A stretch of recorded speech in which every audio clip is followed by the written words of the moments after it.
Hello friends नमस्कार। तो friends देखंतु प्रति तहसील ऑफिस रे आसी एक बहुत बड़ नियुक्ति एथिरे 1400 भी अधिक पोस्ट में वैकेंसी रहुची 30 जाक जिला पई पोस्ट होइबो। केउ जिल्ला रे केतोटी पोस्ट होउची तार लिस्ट भी मैं आपको ए वीडियो माध्यम रे शो कराइबी। जदि आपण माने 10+2 बा +2 टे जदि कंप्लीट करिथिबे तेबे ए पोस्ट पई आवेदन करि परिबे। एथिरे ओडिसा रो सब जिला पई पोस्ट रहिबो। डिस्ट्रिक्ट कैडर पोस्ट होउची तो निज जिला भितर पोस्टिंग पाई परिबे। फ्रेंड्स एथिरे फ्री ऑफ कॉस्ट तो अप्लाई प्रोसेस रोची मागणार भी आवेदन करि परिबे। तो चलतु प्रथमे देखिनेबा जे यार ऑफिशियल नोटिफिकेशन टी कौन रोची। फ्रेंड्स एई भली नुआ नुआ सरकारी जॉब रो न्यूज़ पाइबा पई हमर चैनल को सब्सक्राइब करी वीडियो को भी गोटिए लाइक करि नियंतु। फ्रेंड्स देखंतु एही पोस्ट रे केउ मन आवेदन करि परिबे। हु कैन अप्लाई एथिरे ऑल ओडिसा पिला माने आवेदन करि परिबे। आम ओडिसा सबु डिस्ट्रिक्ट पिला माने एही पोस्ट पे आवेदन करि परिबे। जेंडर टी भी बोथ मेल एंड फीमेल रहउची। उभय पुरुष और महिला प्रार्थी माने भी एही पोस्ट पे आवेदन करि परिबे। जदि आमे सैलरी कथा कहबा तबे एथिरे 1400 पोस्ट में वैकेंसी रहउची। ऑल ओवर ओडिसा रे यार पोस्टिंग रहिबो। मैं आपनको ए वीडियो माध्यम रे भी शो कराइबी। ऑफिशियल नोटिफिकेशन भी देखाइबी जे केउ जिल्ला रे केतोटी पोस्ट रहिबो। नेक्स्ट आसिला पोस्ट नेम पिला माने एथिरे दुई प्रकार पोस्ट होउची। प्रथमत रहउची जूनियर रेवेन्यू असिस्टेंट एवं जूनियर असिस्टेंट पई एथिरे पोस्ट रहउची। नेक्स्ट आसिला एजुकेशनल क्वालिफिकेशन जदि आपण माने +2 टी कंप्लीट करिथिबे आर्ट्स साइंस किबा कॉमर्स जे कोनोसी विभाग रे भी तबे पोस्ट पई आपण माने आवेदन करि परिबे। +2 पास पिला माने पोस्ट पई एलिजिबल होई परिबे। एथि पई अन्य किसी क्वालिफिकेशन आवश्यक नाही। नेक्स्ट होचे एप्लिकेशन फी पिला माने एथिरे आवेदन करिवार प्रोसेस कंप्लीटली फ्री रहउची। तो फ्री ऑफ कॉस्ट रे आपण माने एथिरे आवेदन करि परिबे। आपण को एथिरे टंकाटे भी एप्लिकेशन फी पेमेंट करिवार आवश्यक नाही एवं पोस्टिंग मध्य निज जिल्ला रे रहिबो। निज जिल्ला रे थिबा तहसील ऑफिस गुडी करे पोस्टिंग रहिबो। देखंतु नेक्स्ट होची एज लिमिट। फ्रेंड्स एथिरे आवेदन करिवा पई 18 वर्ष होची मिनिमम एज लिमिट एवं 32 वर्ष होची मैक्सिमम एज लिमिट। जदि आपणकर बयस 18 ରୁ 32 मध्य थिबो तबे पोस्ट में एलिजिबल होई परिबे।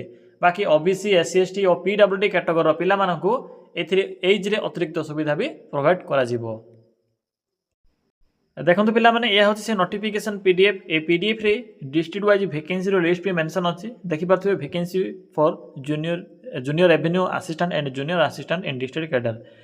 देखंतु 30 जाक जिल्ला रो नेम एथिरे मेंशन अछि।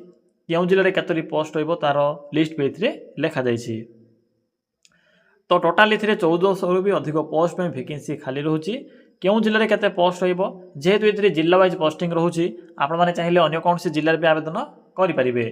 आवेदन करथिबा जिल्ला रे आपणकर पोस्टिंग रहिबो। देखंतु एथिरे अनुगुल पे रहउची। अनुगुल रे एसटी एससी एससीबीसी यूआर सब कैटेगरी मानक पई टोटाल एथिरे 37 बा 37 गोटी पोस्ट रहउची। से भाव में बालेश्वर रोचे टोटाल 35 गोटी पोस्ट। देखी ने जे केउ जिले में अधिक पोस्ट अच्छी जदि चाहिए तो सही जिले में आवेदन करें। पोस्टिंग आपंकर डिफरेंट डिस्ट्रिक्ट रही। होम डिस्ट्रिक्ट रे पोस्टिंग पाई चाहते तो वैकेंसी कम थाउ कि अधिक थाउ निज डिस्ट्रिक्ट को सिलेक्ट करेंगे। देखो यार selection process exam process written exam CBT paper 1 paper 2 रहा स्किल टेस्ट रहा डीवी बा डॉक्यूमेंट वेरिफिकेशन रहा। यहाँ पर देखो बरगढ़ जिला रोचे टोटाल 40 टी पोस्ट। भद्रक रोचे 37 गोटी पोस्ट। बलांगीर रोचे 43 गोटी पोस्ट। बौद्ध रोचे 15 गोटी पोस्ट। कटक डिस्ट्रिक्ट रोचे 91 गोटी पोस्ट। देवगढ़ रोचे 10 गोटी पोस्ट। ढेंकानाल रोचे 36 गोटी पोस्ट। गजपति रोचे 16 गोटी पोस्ट।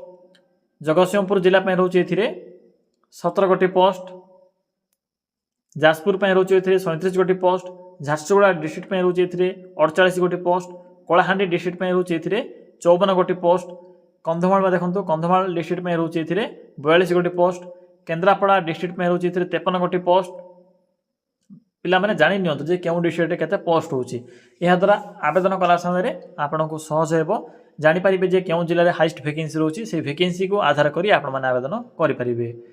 केन्द्रापड़ा गला नेक्स्ट होची केउंझर रोची 63 बा 63 गोटी पोस्ट।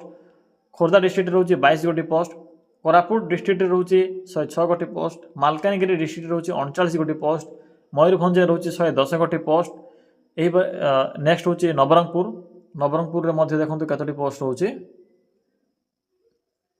नवरंगपुर रे रोची पाखापाखि 38 गोटी पोस्ट नयागढ़ पे रोची एथिरे 35 गोटी पोस्ट नुआपड़ डिस्ट्रिक्ट पे रोची 27 गोटी पोस्ट पुरी पे रोची एथिरे 82 गोटी पोस्ट रायगढ़ पे रोची एथिरे 24 गोटी पोस्ट संबलपुर सुंदरगढ़ एई भाबरे टोटल एथिरे देखंतु प्रत्येक डिस्ट्रिक्ट पे एथिरे वैकेंसी रहउची तो टोटल एथिरे 1460 पाखापाखि पोस्ट होची सेथि मध्यरु यूआर एससी एसटी समस्त वैकेंसी डिवाइड करा जायछि तो देखि पड़थिबे सबु डिस्ट्रिक्ट रो वैकेंसी एथिरे ऐड होई टोटल 1460 गोटी पोस्ट रहउछि जाकि आरडीसी ऑफिस एवं तहसील ऑफिस गुडी करे पोस्टिंग रहिबो 1374 आपणकर रेवेन्यू डिपार्टमेंट अंडर जाकि तहसील ऑफिस गुडी करे रहिबो एवं बाकी जो पोस्ट होछि बाकी पोस्ट गुडी को एथिरे आरडीसी ऑफिस अंडर रे पोस्टिंग रहिबो तो पिला माने एहा थिला जूनियर असिस्टेंट और जूनियर रेवेन्यू असिस्टेंट रे आसीथिबा 1400 प्लस पोस्ट रो इन्फॉर्मेशन जहाँकि नोटिफिकेशन पीडीएफ ऑफिशियल रहउची मो यार लिंक भी वीडियो डिस्क्रिप्शन रे पिन कर देछि जो माने भी पीडीएफ टी को पाया पई चाहउचंती वीडियो डिस्क्रिप्शन रे थिबा लिंक रे विजिट करी पाई परिबे या थिला एक short information district wise vacancy list सहित क्वालिफिकेशन एज लिमिट रो डेट तो स्टार्ट होइने अप्लाई करिबार तो जेबे भी यार डेट स्टार्ट हेबो मो आपनको फुल इन्फॉर्मेशन प्रोवाइड करि देबी पिला माने जे माने पीडीएफ डाउनलोड करै पई चाहउचंती वीडियो डिस्क्रिप्शन रे लिंक अछि चेक करि परिबे।